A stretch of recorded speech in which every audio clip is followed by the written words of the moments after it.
Welcome to the Sanity Project podcast, where you can awaken your mind to clarity and success even in today's life challenges. We're here to provide insights and solutions that will help you live a sane, healthy, and prosperous life. Here's your host, Joanne Victoria. Hello, everybody. This is Joanne Victoria with another amazing episode of the Sanity Project podcast. You're here to discover a life of clarity, confidence, sanity, and entrepreneurial success. Our guest today is Merit Kahn. Merit is amazing. She is a CSP. She is the CEO of SELLect Sales Development, author of Myth Shift, Challenging the Truths That Sabotage Success, co-host of the Smarter Sales Show, certified emotional intelligence coach, and certified speaking professional. Merit's Open for Business framework will take the guesswork out of exactly where to begin to create long-lasting change and consistent growth. And in Merit's spare time, she's a stand-up comedian, counting the days until she trades in her title single parent for empty nester. Welcome to the show, Merit Kahn. Well, thank you very much for having me. It's a pleasure to be here. I'm grateful that you are here. You have a lot of stories, I'm sure, to tell our audience. And yet the most important thing I see right now is you have probably given the briefest response to the question that I ask is 100 words or less. Please tell me what problem you will be solving on recording day for our audience. And you wrote, I will transform sales in 4 words. Now, I'm going to let you come up with those 4 words, but I read that and I go, where's the rest of it, Joanne? And it wasn't there. And I thought, aha, she's got secret sauce. So tell us a little bit about how you got to this place. I know that you're working with salespeople for a long time and helping them find their ideal clients and get sales together and make money for their clients or themselves. But how did you get to this place where you were doing that? Well, I've always been in sales management, training, coaching, and consulting. Before I opened my business in 1998, I was in the radio advertising business. I was selling air, basically. Mm-hmm. And, when you're selling a commodity like that, people, you really have to be on your game in terms of you're not just competing with other radio stations, you're competing with all the other ways that somebody could advertise their business and get people in their stores or on their sites or whatever it was. And I had a lot of success with that. I was the pit bull of new business development, they called me at the station. And I was promoted very quickly. I was one of the youngest general sales managers in the Chicago radio market. And then that put me into a role where I was coaching and training other salespeople at our stations to grow their business.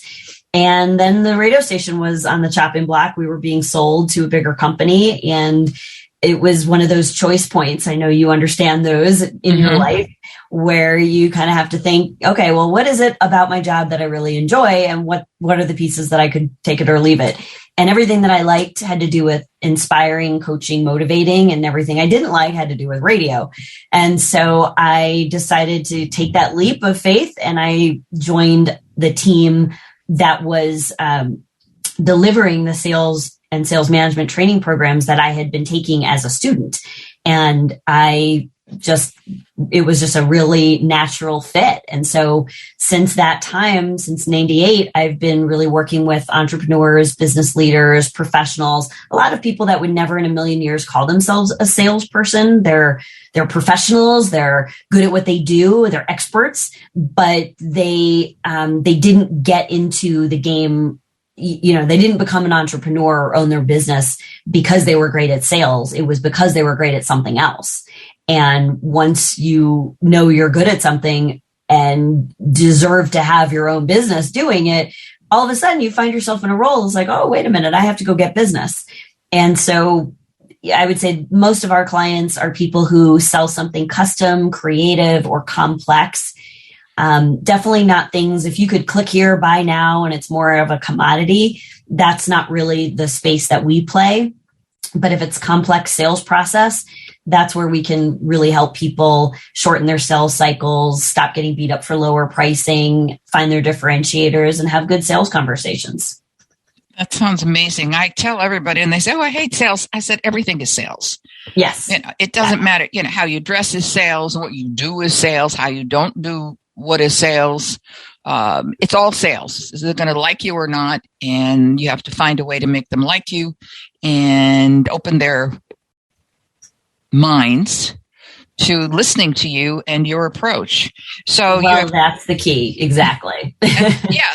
I mean, it's on everything. It's like, where you found me, I found you on Podmatch, for example. I'll give them some space here on the air. I had to present something that you had an interest in, whatever it might have been at that moment that you were reading my bio, to say, okay, I could probably make it work for me over there. She'll probably have some prospects for me over there, and her audience is of my audience, and so on and so forth. But it's selling, and I don't know why people don't like selling. Well, I do. Most people would say they don't like selling because it feels pushy and aggressive. It feels manipulative. And none of us really want to identify as somebody who is pushy, aggressive, or manipulative. And so we actually call our business SELLect Sales Development, but we spell it SELLect. It is about selling, but we actually teach people to stop selling in the pushy, aggressive, manipulative sense so that they can start getting selected. So, stop selling, get selected. That's kind of our motto. And it's a lot easier when you think about it that way. The process and the conversations around sales are really not one way. It's certainly, if it benefits just the salesperson, that's going to be a very short relationship. And, sales is a relationship business. So the more you understand about how to present yourself, how to open someone's mind, how to ask good questions so that you can really understand the real frustrations and concerns and problems that they have that your solutions are a great fit for and an appropriate fit for, then it's really not about selling in the sense of being pushy or aggressive. It's really about being available so that somebody can select your offers. Yeah, I find that currently the social media, Facebook and LinkedIn, to name two, are really pushy in their hi, would you like to have a conversation? Here's my product. And that's just 0.1% of what they put out. And it's like everybody's using the same content. Everybody's using the same data to try to get your attention. And on a good day, I will say, no, thank you. On a bad day, I'll say, listen, you're interested in me. Go to my profile. Right. What do you do, Joanne? I said, how did you find me if you don't know what I do? And so on and so forth. But that's just when I'm being bitchy and mean. Well, it's just one size does not fit all. Yeah. And most prospective clients, they have their guard up, right? We're bombarded with sales messages all day, every day, coming at us from so many different angles. In advertising, it was just like there's radio and there's TV and there's billboards and there's newspapers and there's direct mail and there's all these things. Well, nowadays it's even worse, right? There's emails and there's social media and there's multiple sites. And there's so many messages coming at you. How do you cut through the noise? How do you really stand out? But more importantly, it's not just about cutting through the noise and being there when they need or would find your message valuable. You have to first open their minds to a new possibility for themselves so that they can even hear your amazing message. And so there was actually a study done out of Pepperdine University a number of years ago, and they were asking people about, if they consider themselves open-minded. So I'm imagining, Joanne, that you would consider yourself an open-minded person. Pretty much. Is that accurate? Yeah, pretty much. Have to be. Would you say you are more open-minded than the average person? Oh, yeah. Okay. I would agree with that, just based on what I know about you. Sure. In fact, the study from Pepperdine said that 95% of people would say that they are more open-minded than the average person. Now, I don't know about you. I went to Michigan State University. I did not study math or statistics, but I know that 95% of us cannot be better than the average. So what I got from looking at that data was this is a universal principle. We want to be known as somebody who is open-minded. And yet everybody knows somebody who is not open-minded. Is that a fair statement? God, yes. Right? Exactly. Yeah. So the math doesn't work. We can't all know somebody who's not open-minded and all see ourselves as open-minded. So if we want to identify ourselves with that label, open-minded, then from a sales perspective, I want to give you an opportunity to acknowledge that you are in an open-minded frame of mind, right? A state of mind, because nothing happens until you have an open mind about a new possibility. So I could have the greatest sales pitch. I could have the greatest story. I could have all the facts and figures and data that would be, incredibly convincing. But if you as a prospective client, don't bring an open mind, if you don't see new possibilities for yourself, then it doesn't really matter what I am trying to push down your throat. You are not able to freely select the solution until you have an open mind. Yeah, the other day I spoke to someone and she was talking about a problem client. And then I realized it was someone I had referred her. She doesn't remember that, but that's okay. The thing was, as soon as I talked to the woman, as soon as I've heard her first 10 words, I said, I could not work with this woman. You just know, very, very opinionated. She was right all the time. That's the big thing. Sometimes you get prospects, they just want to be right. They don't want to learn new ways of being in this lifetime. And I have not got time for that. You can't get people off their righteous positions. That's an extra job. And I'll get that. That's a different scenario. But a lot of times I'm finding prospects just want to be right, or they want to compare you to somebody else.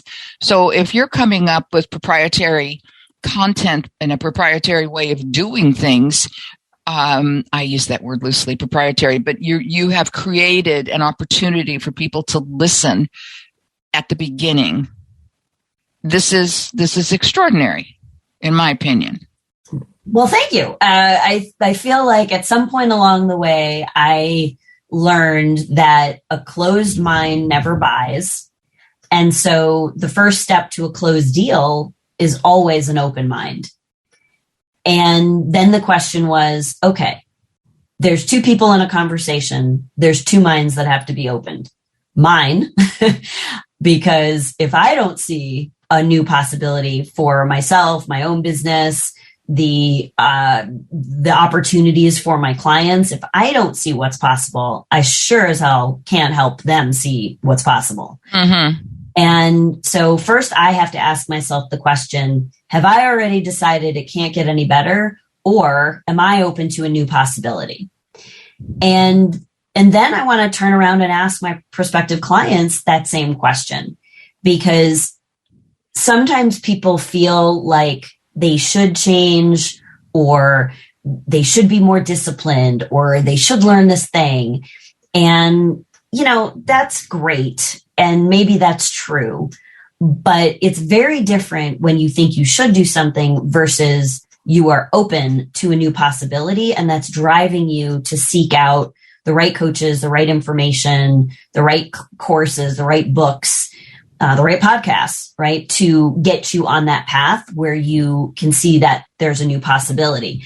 And so I kind of think about it like, you remember those commercials back, I don't remember what year it was. Maybe feels like it should have been the 80s. Maybe it was the late 80s where they had that, there was like, this is your brain. And it was just an egg on the, yes, absolutely. Or a regular egg. And then they crack the egg and they fry it up and like, this is your brain on drugs. Right. And so let's play off of that for a little while. I like to do the example when I'm I just did this at a keynote, the opening keynote at a large conference in Vegas. And I started by kind of having everybody make a fist. And with one hand, like if your left hand was making a fist and in your right hand, we were in Vegas. So I gave them little Vegas chips, Sure. casino chips. And I said, all right, pick up one of those chips, make your fist. The chips represent the value that you have to deliver, your offers, your solutions, your ideas. Your closed fist represents your prospective client's mind. And all day long, we're trying to jam this casino chip into a closed fist. It just doesn't work. I mean, Vegas is a land of magicians, but if you magic aside, you cannot do that. It just doesn't work. So if you imagine that all day long, we're trying to, force our value on someone, if their mind is closed, it does not matter how valuable it is. It's not getting in. So if you can find a way to open their mind, and in this example, open your fist, then they can receive your value. And it's much, much easier. So my whole, yes, I have lots of content. Yes, I can teach you exactly what to say to get to budget and get to the decision makers and understand the decision-making process and all of that, which is great. But none of that matters one bit unless first you can open your prospect's mind. And that's why I say in 4 words, I can transform your sales, your leadership, your relationships, all of it. And those 4 words, I feel like we need a drum roll, Joanne. Are you ready?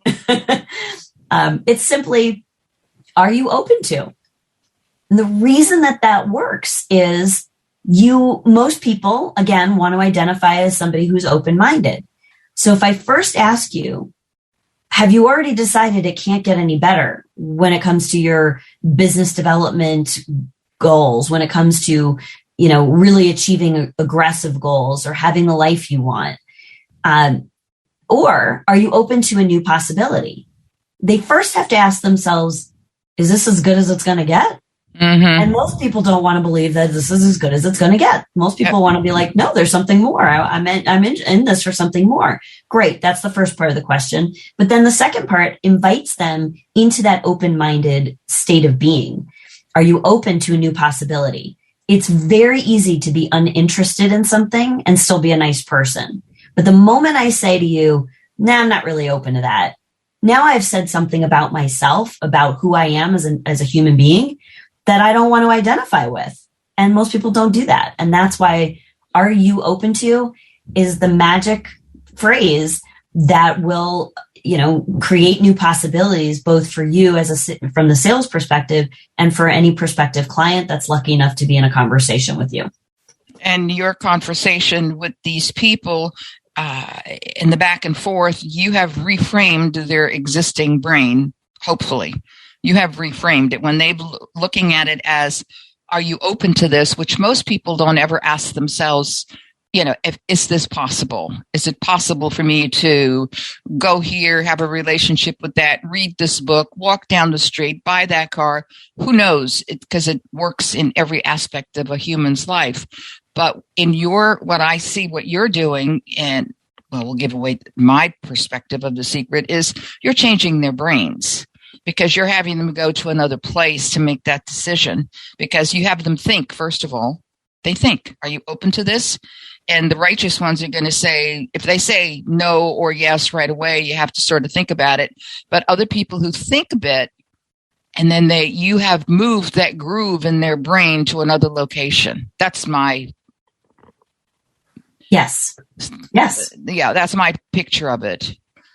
Exactly. Because you've got 2 brains, as I read. You've got 2 brains, left and right. They function separately, and they can function separately if one part is damaged. So, but you have taken what you know as far as your emotional intelligence coaching, but also your life's experience as to what works.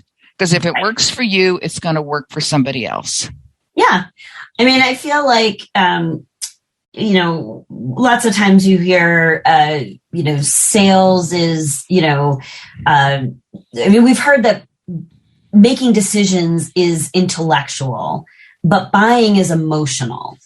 Mm-hmm. And so getting somebody to be in that emotional state, not not for the purpose of manipulating them into doing something that is not good for them. So I want to be very clear, use your powers for good and not for evil. My audience is very smart about yes, that. I would imagine that they are, because they're already your audience. So we know they're smart, and ethical.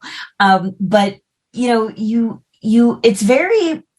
it's very powerful when you invite somebody. I think that's really the right word. When you invite somebody to be open to a new possibility and they see something more for themselves, now they really do have options available to them that were not available prior to your invitation to be open to that new possibility.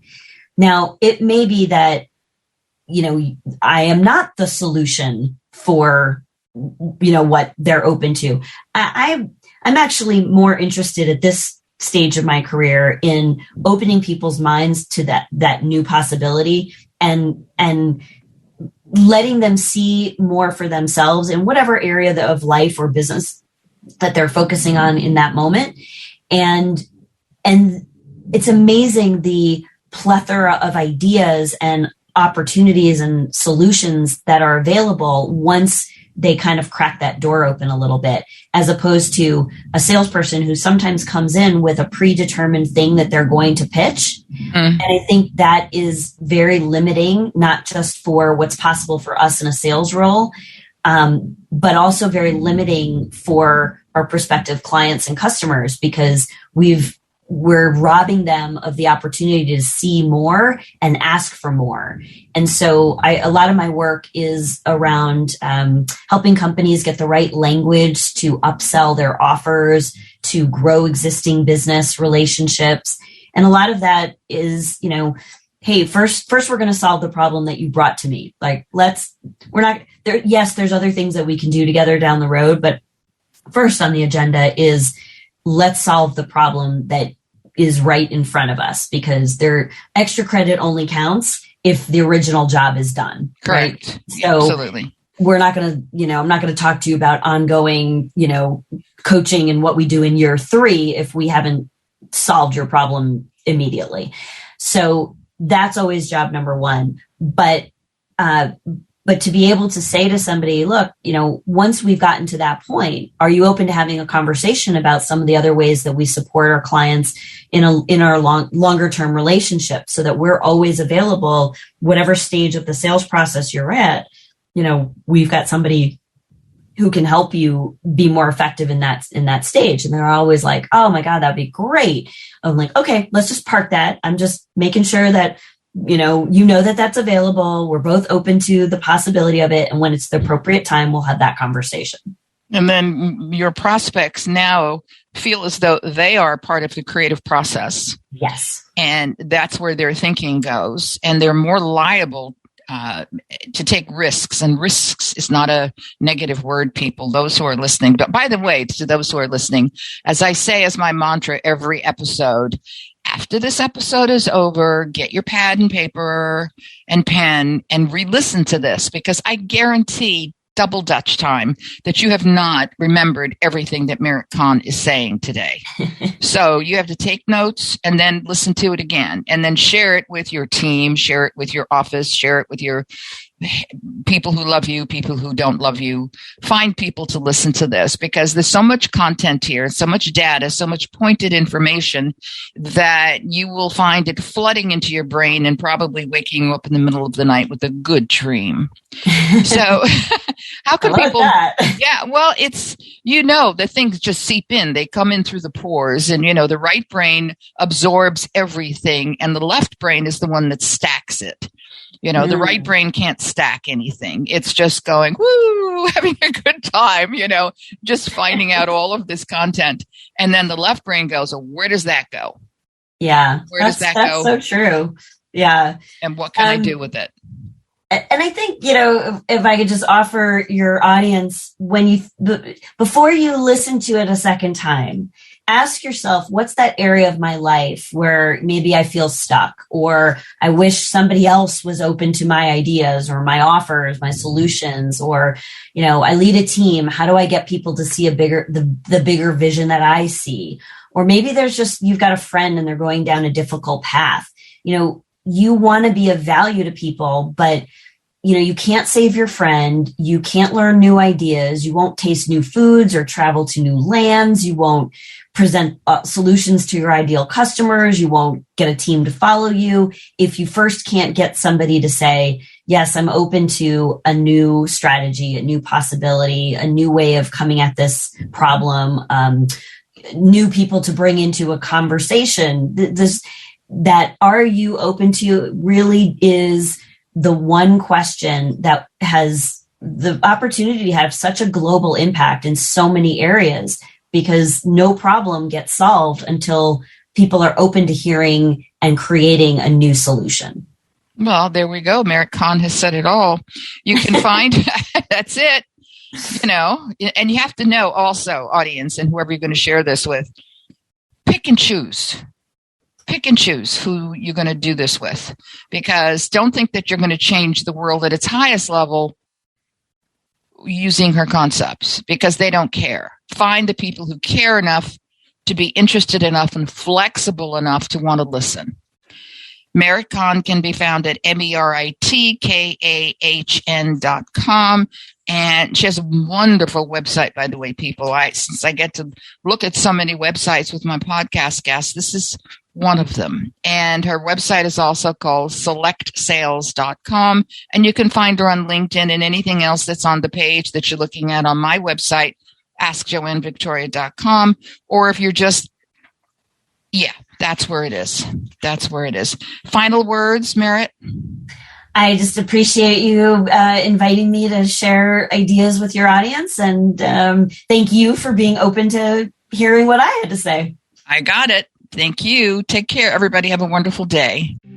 I hope you enjoyed this episode of the Sanity Project podcast. Please go to AskJoanneVictoria.com to listen to more podcasts. Check out Joanne's coaching programs and get a free copy of her report, 5 Steps to Achieve Life-Work Harmony. That's AskJoanneVictoria.com. Take care, and thanks for being here.